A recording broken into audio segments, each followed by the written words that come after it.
രാഹുമന്ത്രത്തിൻ്റെ പ്രാധാന്യങ്ങളും നേട്ടങ്ങളും.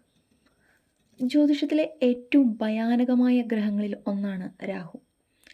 എന്നിരുന്നാലും രാഹുവിന് അതിൻ്റേതായ ഒരു പ്രധാന സ്ഥാനം ഉണ്ട്.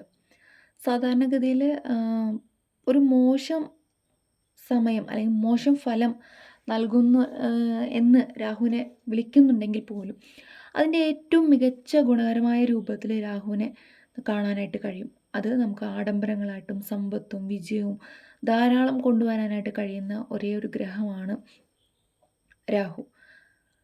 രാഹുവിനെ നിഴൽ സങ്കല്പത്തിലാണ് കാണുന്നത്.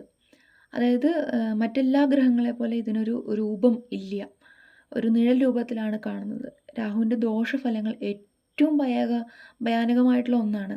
എന്നിരുന്നാലും ജാതകത്തിൽ രാഹുവിൻ്റെ ദോഷഫലങ്ങളെ ചെറുക്കാനായിട്ട് രാഹുമന്ത്രങ്ങൾ ഉപയോഗിക്കുന്നത് വളരെയധികം ഫലം ചെയ്യും. ഒരു വ്യക്തിയുടെ ജാതകത്തിൽ ശക്തമായോ ദുർബലമായിട്ടോ ഒരു രാഹുവിൻ്റെ സാന്നിധ്യം ഉണ്ടെങ്കിൽ അത് അവരുടെ മുൻകാല കർമ്മത്തിൻ്റെ ഫലമായിട്ടാണ് കണക്കാക്കപ്പെടുന്നത്. പ്രത്യേകിച്ച് കഴിഞ്ഞ ജന്മത്തിലെ കർമ്മഫലങ്ങൾ, മുൻകാലങ്ങളിൽ ജീവിച്ചു പോകുന്ന പ്രവൃത്തികളെ ഒക്കെ അനുകൂലമാക്കിയിട്ടും അതിൻ്റെ ഒരു പോസിറ്റീവ് നെഗറ്റീവ് കാര്യങ്ങൾ രാഹു ഇപ്പോഴത്തെ ഒരു ലൈഫിൽ നിങ്ങൾക്ക് പ്രതിഫലം ചെയ്യും. ഒരു മുൻജന്മത്തിൽ നിന്നുള്ള ദുഷ്കർമ്മങ്ങളുടെ ഭാരം വഹിക്കാനുള്ള ഒരു ശക്തി പോലും, അല്ലെങ്കിൽ ആ ഒരു ദോഷം പോലും ലൈഫിലേക്ക് കൊണ്ടുവരാനുള്ള കഴിവ് രാഹുവിനുണ്ട്. അതായത് ജാതകത്തിൽ ദോഷകരമായിട്ടും മറ്റ് പല ഗ്രഹങ്ങളും ഉണ്ടെങ്കിൽ അവയുമായിട്ടൊക്കെ സംയോജിച്ച് മറ്റ് പലതരത്തിലുള്ള പ്രശ്നങ്ങൾ സൃഷ്ടിക്കാനായിട്ട് രാഹുവിന് കഴിയും. അതായത് ഇപ്പോൾ ഒരു സ്നേഹത്തിൻ്റെ പ്രതീകമായി കാണുന്ന ശുക്രനെ ദോഷകരമായി സ്വാധീനിക്കാൻ, അതായത് ശുക്രനെ ദോഷകരമായി അത് ബാധിക്കുമ്പോൾ അത് ഏറ്റവും കൂടുതൽ ബാധിക്കുന്നത് പ്രണയ ജീവിതത്തിലുള്ള തടസ്സങ്ങൾ, ജീവിതത്തിലുള്ള വിവാഹാലോചനകൾ മുടങ്ങുക, വിശ്വാസവഞ്ചന, വേർപിരിയൽ, ഇത്തരം കാര്യങ്ങളിലേക്കാണ് അത് നയിക്കുന്നത്. അപ്പോൾ രാഹു ജാതകത്തിൽ ദോഷഫലങ്ങൾ കുറച്ച് നിർത്തേണ്ടത് ആ ഒരു വ്യക്തിയുടെ കടമയാണ്. അതിന് രാഹു മന്ത്രങ്ങൾ നിത്യം ചൊല്ലുക. ഹിന്ദു വിശ്വാസം അനുസരിച്ച് രാഹു ഏറ്റവും നല്ലതും ചീത്തയും തമ്മിൽ വിവേചനം ചെയ്യാനായിട്ട് കഴിയില്ല. അതിനാൽ നീതിയുടെ മാനദണ്ഡങ്ങൾക്ക് വിരുദ്ധമായി പ്രവർത്തിക്കാനാണ് രാഹു പ്രേരിപ്പിക്കുക. ശത്രുത, കടങ്ങൾ, രോഗങ്ങൾ, ഇതൊക്കെയാണ് രാഹു ഒരു വ്യക്തിക്ക് പെട്ടെന്ന് ദോഷഫലം ചെയ്യുന്ന സമയത്ത് കൊടുക്കുന്നത്. അല്ലാത്ത പക്ഷം അത് ഒത്തിരി ധനപരമായിട്ടുള്ള ഒരു കാര്യങ്ങളെ അട്രാക്റ്റ് ചെയ്യാനും സാധിക്കും. രാഹു മന്ത്രം പതിവായി ജപിച്ചുകൊണ്ടിരുന്നിട്ടുണ്ടെങ്കിൽ നമ്മുടെ ആ ഒരു രാഹു ജാതകത്തിലുള്ള ഒരു നെഗറ്റീവ് വശങ്ങളെ ഇല്ലാതാക്കിയിട്ട് പോസിറ്റീവായിട്ടുള്ള കാര്യങ്ങളെ എടുക്കാനും നേട്ടങ്ങളെ കൊണ്ടുവരാനൊക്കെ സഹായിക്കും.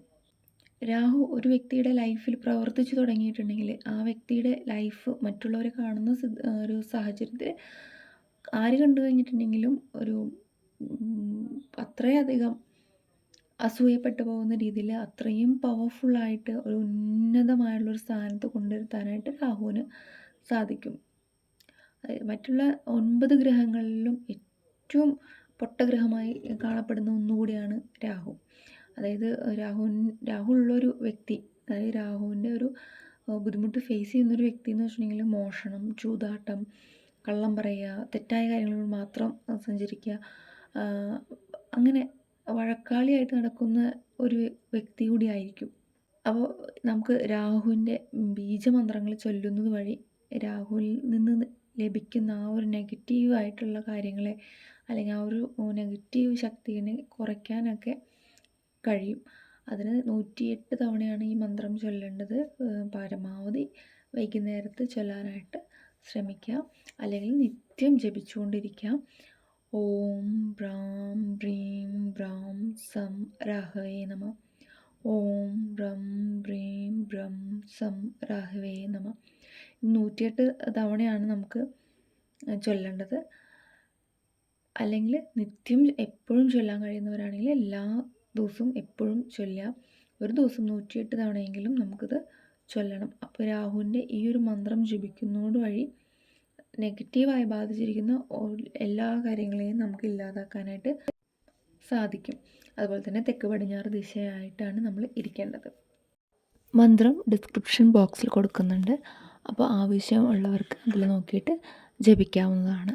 അപ്പോൾ ഇത്തരത്തിലുള്ള വീഡിയോസിനായിട്ട് ചാനൽ ഫോളോ ചെയ്ത് സപ്പോർട്ട് ചെയ്യുക. മറ്റൊരു വീഡിയോ ആയിട്ട് വീണ്ടും കാണാം. നന്ദി, നമസ്കാരം.